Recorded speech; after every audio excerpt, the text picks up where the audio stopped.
Дорнот аймгийн Хэрлэн сумын 1, 5, 8 дугаар сургуулиудад суралцж байх хүүхдийн тоо хамгийн их.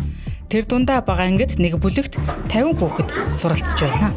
Жил бол өнөө 1-р ангийн эсэлтийг хараад ангууд хүүхдийн хүн амын маань тоо өсөж байгаа болов уу гэдэг бас нэг талаас харахад их баяртай мэдээ боловч нөгөө талдаас сургуулиудын хүртээмж ачаал бол одоо бас ер нь бол чинэндэд тулцсан байгаа болов уу гэж харж байгаа. Хүн амын бас шилжилт хөдөлгөөн, механик шилжилт хөдөлгөөн гэдэг зүйл бас манай аймаг дээр ялангуяа одоо манай сургууль дээр их ажиглагддаг.